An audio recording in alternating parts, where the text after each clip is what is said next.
پھر خلافت عثمانیہ جو ترکی کی سرزمین سے نکلی، اور انہوں نے خلافت کو بہت وسعت دی۔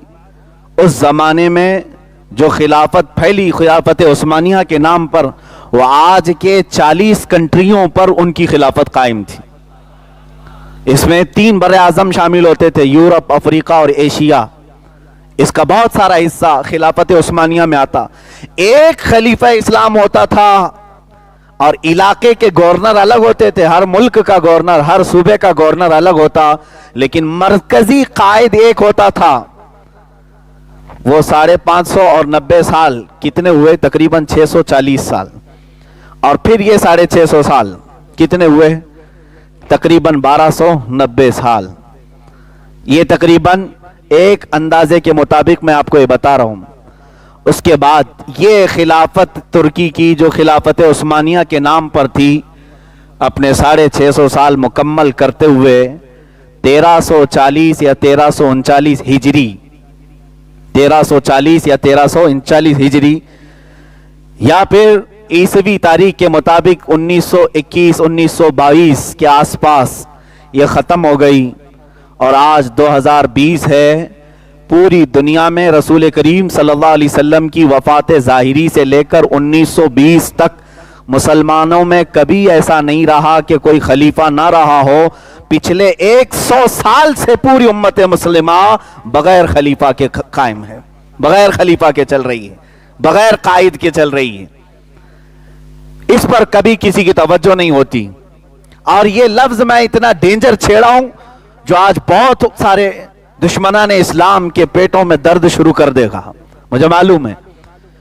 اس لیے کہ 2 لفظ کبھی یہ کسی مسلمان کی زبان پر آنے نہیں دینا چاہتے، 2 لفظ، اور وہ دونوں میں آج جمعہ میں بولوں گا۔ وہ یہ چاہتے ہیں کہ یہ 2 لفظ ہم تاریخ سے مٹا دیں اس کو، یہ 2 لفظ کبھی کوئی مسلمان بول نہ سکے۔ 1921 پر جب یہ خلافت عثمانیہ ختم ہوئی، ڈیموکریسی کے نام پر ہر ملک میں جمہوریت آئی، اور آج بھی پوری دنیا میں تقریباً 57 کنٹریز اسلام کے نام پر ہیں، لیکن ان کا آپس میں کوئی اتحاد نہیں، یہ آپس میں ایک دوسرے کے دشمن ہیں۔ چند ہوں گے ملے جلے، لیکن ایک دوسرے کے خون کے در پہ ہیں۔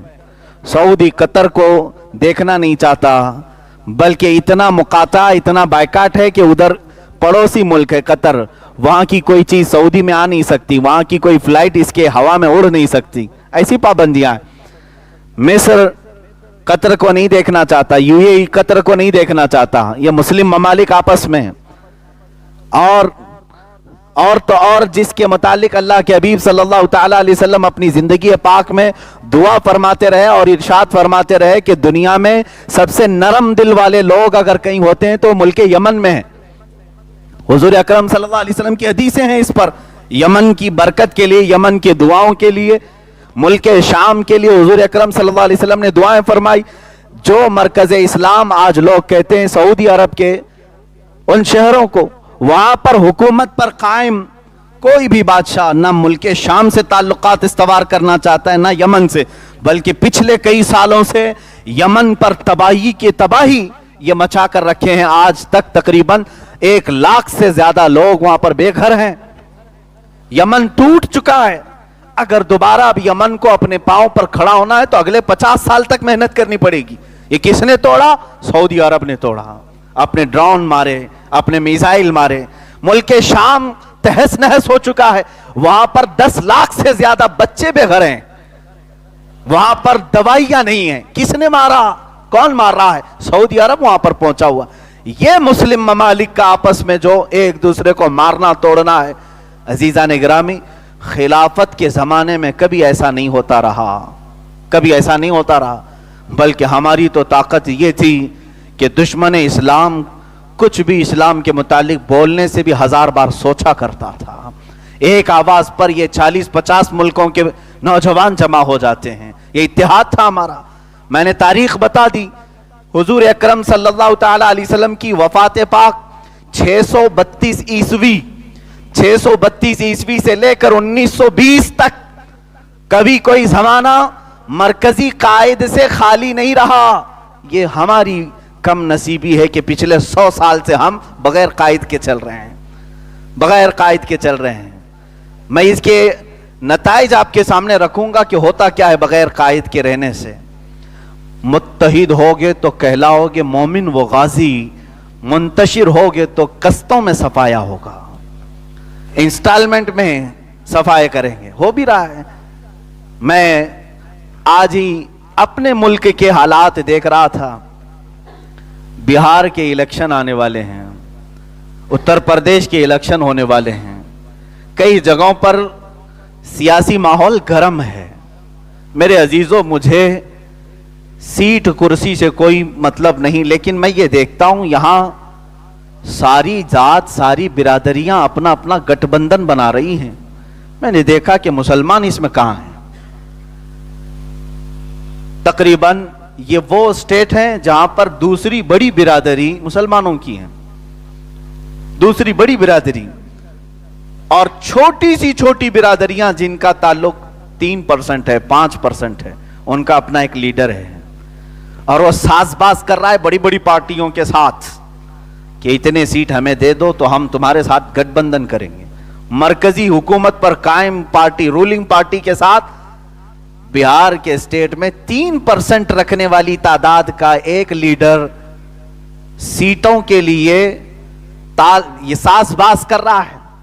पूरे स्टेट में देखा, कहीं कोई ऐसी हमारी क़ियादत नजर नहीं आ रही जो बनाम मुसलमान बात कर सके। देखा हर पार्टी में ये टुकड़े टुकड़े मौजूद हैं, हर पार्टी में। बीजेपी में भी यही झंडे लहरा रहे हैं, कांग्रेस में ये झंडे लहरा रहे हैं, वहां जितनी लोकल पार्टियां सब में मुसलमान मौजूद हैं। होता यही है मेरे अजीजों, मैंने कहा जो शेर, मुत्तहिद होगे तो कहलाओगे मोमिन व गाजी, मुंतशिर होगे तो कस्तों में सफाया होगा। आज हर कोई तुम्हारा इस्तेहसाल कर रहा है।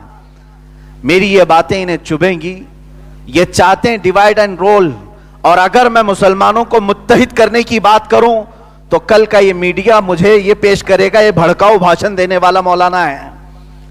हम अगर यूनिटी की बात करें, इत्तेहाद की बात करें, तो डर इनको है कि पूरे मुसलमान मुत्तहिद हो जाएं तो फिर हमें इनकी बात माननी पड़ेगी, इनके मुतालबे सुनने पड़ेंगे। इसलिए इनको हर पार्टी में टुकड़े टुकड़े करके रखो। अजीजान गिरामी वकार, आज हमारी पोजीशन ये है, दलित बिरादरी का अगर लीडर अपने तमाम कम्युनिटी को मुत्तहिद होने की बात करे तो कहेंगे वो अपनी कम्युनिटी की बात कर रहा है, कोई मसला नहीं। सारे दलितों को जमा करने की बात कर रहा है। ब्राह्मण अपने स्टेज से कहे, ठाकुर अपने स्टेज से कहे कि सारे ठाकुर जमा हो जाओ एक ही झंडे के नीचे, तो लोग उससे कहेंगे वो अपनी कम्युनिटी को जमा कर रहा है। अफसोस यहां है, अगर मुसलमान ये कह दे कि सारे मुसलमान जमा हो जाओ तो कहेंगे भड़काऊ भाषण है, सबको जमा करके ये जिहाद का ऐलान करना चाह रहे हैं। हमारा जमा होना भी इनके लिए तकलीफ दह है, समझो मेरे अजीजों। इसीलिए इकबाल ने बहुत पहले ये कहा था, न संभलोगे तो मिट जाओगे हिंदी मुसलमानों, तुम्हारी दास्तां तक न रहेगी दास्तानों में। उन्होंने कहा था, नहीं तेरा नशीमन कसरे सुल्तानी के गुंबद पर, तू शाहीन है बसेरा कर पहाड़ों की चट्टानों में। तुम आज छोटे से टुकड़े पर राजी होकर के चले जाते हो, छोटे छोटे टुकड़ों पर, छोटे छोटे हड्डियों पर राजी होकर के चले जाते हो, तुम्हारी ये हैसियत नहीं। इकबाल ने कहा, तू शाहीन है बसेरा कर पहाड़ों की चट्टानों में। मैं आज ये महसूस करता हूं कि जो दो लफ्ज उनसे, इन दो लफ्जों से जिनको तकलीफ है वो मैं आपको दोहरा रहा हूं। अजीजा ने गिरामी, 1920 या 21 या इसी असना की बात है, 1920-21, जो आज 100 साल का अरसा होने आ रहा है। अंग्रेजों का एक बड़ा दानिश्वर है, उसने कहा था कि हम ये तमाम चीजें खत्म करेंगे। एक आलिम दीन है, उन्होंने इस रिपोर्ट को नकल किया है, पेश किया है। उसके साथ जो उनकी गुफ्तगू हुई वो कहते हैं, तुमने तो खिलाफत तुर्की की ये सब खत्म किया, जिसको ओथमान एम्पायर कहा जाता है, उस्मान एम्पायर, ये खत्म कर दिया। उन्होंने कहा नहीं, सिर्फ हमारा मकसद हुकूमत खत्म करना, बादशाह बदलना नहीं था। कोई दूसरा लीडर हम खड़ा करेंगे। जब वो तुर्की में मुस्तफा कमाल बादशाह को खड़ा कर रहे थे तो उनसे पूछा गया कि आपने तो बादशाहत को खत्म कर दिया, सुल्तान जो खिलाफत उस्मानिया का था उसे मार खत्म कर दिया, जिला वतन कर दिया, फिर दूसरे मुसलमान को ही बिठा रहे हो, क्या फायदा? उन्होंने कहा हमको मतला मुसलमानों से नहीं, हम बिठाएंगे किसी मुसलमान को ही, उसको जिसके मुंह में हमारी जुबान होगी। हमें जो टेंशन है वो दो लफ्ज हैं, ये तारीख से मिट जाए इनके, और इसी से आज तक हम हारते रहे हैं। कितने सालों से? 1300 साल से हम हारते रहे, यही दो लफ्ज इनके अंदर मौजूद थे। बड़े पते की बात है। उन्होंने पूछा कौन से दो लफ्ज हैं? कहा एक खिलाफत है और दूसरा जिहाद है। ये दो वर्ड को हम इतना स्पॉइल कर देंगे, इतना भयानक बना देंगे, आइंदा कभी ये दो वर्ड कोई बोलेगा तो उसे जेल भेजने जैसी हालत बना देंगे। आज यही है, जिहाद का लफ्ज इस्तेमाल करो तो ये कहेंगे आतंकवादी है, खिलाफत का लफ्ज इस्तेमाल करो तो ये कहेंगे ये भड़काऊ है, खिलाफत कायम करना चाह रहा है, शरिया रौल कायम करना चाह रहा है, ये प्रोपेगेंडा फैला देंगे। ये मेरे अजीजों पिछले 100 साल से चल रहा है। और मुसलमान कंट्रीज जो हैं, मैं तो हिंदुस्तान में हूं, यह सबका मुल्क है, सारे लोग यहां पर हैं, मैं उन मुसलमानों के मुल्कों की बात कर रहा हूं, वहां पर भी खिलाफत की बात करने पर मुसलमानों को जेल में भेजा जाता है। हां, कोई करके दिखा दे। सऊदी अरब में अगर कोई कह दिया कि खिलाफत इस्लामिया जैसी थी वैसे होनी चाहिए, उसे जेल भेज दिया जाएगा ना, बादशाहत चलेगी, एक ही खानदान रोलिंग करेगा, दूसरे का किसी का हक नहीं होगा। जबकि खिलाफत ऐसी नहीं, अगर खिलाफत होना था ऐसे ही हुजूर अकरम सल्लल्लाहु ताला अलैहि वसल्लम अपनी जिंदगी में अपने खानदान वाले को जानशीन बना देते। उम्मत के ऊपर छोड़ा, उम्मत ने हजरत अबू बकर सिद्दीक को चुना। हजरत अबू बकर सिद्दीक के उस वक्त 3 बेटे मौजूद थे, वो खलीफा इस्लाम अपने बेटों को जानशीन बना देता जैसे सज्जादा नशीन चलते हैं।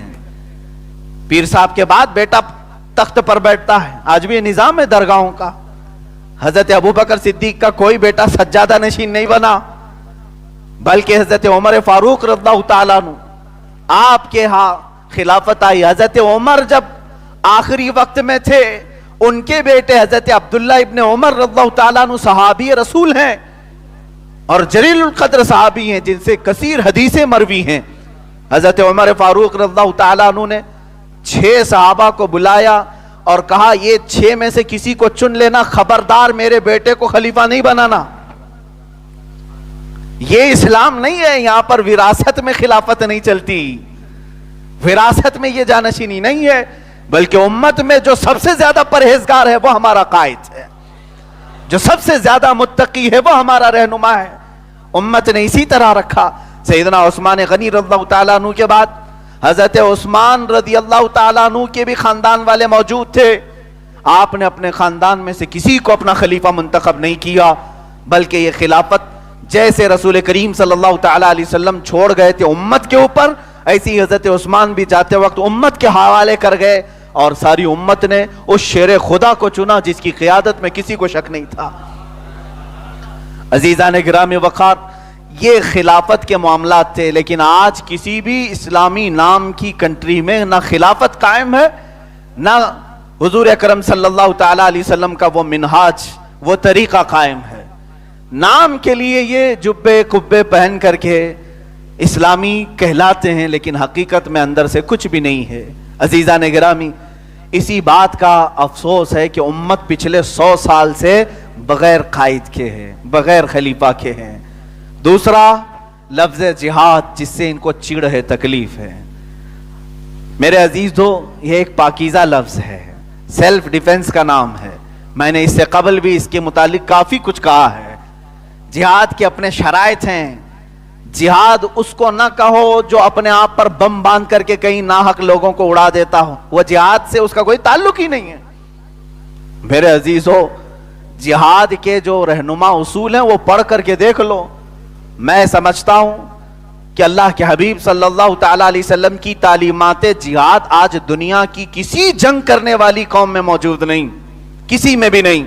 یہ جس ملک پر اترتے ہیں سب اجاڑ کر کے چلے جاتے ہیں. جو ہیومن رائٹس کی سب سے زیادہ بات کرنے والا امریکہ جس ملک میں اترتا ہے الو سے بھی زیادہ تباہی مچا کر کے جاتا ہے. پوری زمینیں ویران بنجر کر کے چلے جاتے ہیں. لیکن یاد ہے آپ کو تعلیمات رسول صلی اللہ تعالی علیہ وسلم, فرمایا اپنے صحابہ کو اگر جنگ کی نوبت آ جائے, پہلے تو حضور کا فرمان یہ سنیں, لا تتمنوا لقاء عدوکم, حضور فرماتے کبھی بھی جنگ کرنے کی تمنا مت کرنا. یہ میرے آقا کے فرامین ہے, کبھی بھی دشمن سے مٹ بھیڑ ہونے کی, جنگ کرنے کی تمنا نہ کرنا. فَإِذَا لَقِيتُمْ, ہاں اگر آ پڑی جنگ ایسے, تب پھر حضور نے فرمایا کہ کیا کیا کرو. فرمایا ہے مجاہدین, جب تم کسی زمین پر اترو تو وہاں کے درختوں کے پتے نہ اکھاڑو, وہاں کی عورتوں کو ٹچ نہ کرو, گھروں میں بیٹھی ہوئی ماؤں کو اور ان کے بچوں کو نہ اٹھاؤ, بڑی عمر والوں کے ساتھ جنگ نہ کرو, انہیں معاف کر دیا کرو. آج اگر یہ اصول کسی بھی کنٹری کے پاس موجود ہیں تو ہمیں بتائیں. 2 بڑی جنگیں ہو چکی ہیں, world war first, world war 2 second. ان میں ہلاکتیں کتنی ہوئی, ایک ملک نے دوسرے ملک میں کتنوں کو مارا ہے, ایک لسٹ جا کر کے آپ انٹرنیٹ میں دیکھیں. کروڑ سے زیادہ لوگوں کو ہلاک کیا گیا, اور شہروں پر جو بم مارے گئے. تقریباً آج 70 سال ہو گئے, 2 شہر ایسے ہیں, ہیروشیما اور ناگاساکی, جس میں نیوکلیائی بم ڈالے گئے تھے, آج تک وہاں زمین میں سبزہ نہیں اگتا. یہ ہیومن رائٹس کے لوگ ہیں, ہیومن رائٹس کی بات کرنے والے علم بردار لوگ ہیں, جو زمین کو 70 سال سے بنجر کر کے رکھا ہے. اسلام نے کبھی ایسے جہاد کا حکم دیا ہی نہیں. ہم تو جہاد کا لفظ جو ہے اس پوتر اور مقدس چیز کے لیے استعمال کرتے ہیں جو آج ہر دنیا کے ہر انسان کو ضرورت ہے. سیلف ڈیفنس کا نام ہے, سیلف ڈیفنس کا نام ہے. تمہارے اوپر کوئی آفت آ گئی تو کیا تم اپنے آپ کو نہیں بچاؤ گے؟ اپنے آپ کو بچانا, اپنے دین کو بچانا, اپنی قوم کو بچانا, اس کا نام جہاد ہے. لیکن یہ 2 لفظ یہ ہماری زبانوں پر آنے دینا نہیں چاہتے, اس لیے کہ اللہ کے حبیب صلی اللہ تعالی علیہ وسلم کی حدیث سنو. حضور صلی اللہ تعالی علیہ وسلم نے فرمایا میری امت ذلیل ہو جائے گی. کب؟ حدیث کا میں مفہوم بیان کر رہا ہوں. میری امت ذلیل ہو جائے گی جب یہ جہاد کو ترک کرے اور کھیتی باڑیوں میں لگ جائے. جہاد کا مطلب ہے اپنے حقوق کا مطالبہ کرنا چھوڑ دے, اپنے حقوق کا مطالبہ کرنا چھوڑ دے. آج اپنے حق مانگنے کے لیے بھی لوگ یہ کہتے ہیں یہ بھڑکاؤ ہے. اپنے حقوق اگر مانگے جائیں تو یہ کہتے ہیں بھڑکاؤ بھاشن ہے. غالباً پچھلے ہی جمعہ کے متعلق میں نے کمزور طبقے کے لوگوں کے متعلق بات کی. ہندوستان میں دلت برادری کے ساتھ آج بھی ناانصافیاں ہیں. اس کو نیوز چینل نے, انڈیا کا ایک بڑا نیوز چینل جس کو پھیکو نیوز کہا جاتا ہے, میری تقریر چلا کر کے یوں کہتا ہے کہ بھڑکاؤ مولانا ہے, یہ کمیونٹی میں لڑانا چاہتے ہیں. یعنی تم اپنے سٹیج پر سے یہ کہو گولی مارو تو کوئی بھڑکاؤ بات نہیں, اور اگر ہم کمزور طبقے کے لیے انصاف کی بات کریں تو بھڑکاؤ بات ہے. عزیزان گرامی, بہت دیر سے چپ رہے, اس کی سزا یہ ہمیں آج مل رہی ہے. بہت دیر سے تم خاموش رہے, اس کی سزا یہ آج ہمیں مل رہی ہے. ہم اپنے حقوق نہیں مانگ رہے.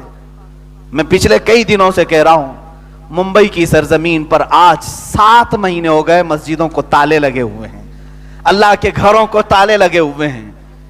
کس نام سے؟ ایک بیماری کے نام سے. بیماری کا تو وہاں پر حال ایسا ہے کہ سارے لوگ تو حال میں ہیں بالکل. ہاں, ساری مارکیٹیں بھری ہوئی ہیں. اب تو ریسٹورنٹ کو, بار کو, سب کو اجازت ہے کیونکہ اس سے گورنمنٹ کا نفع ہے. مسجدوں سے کچھ جاتا نہیں ہے, اس لیے بند کر کے رکھا گیا.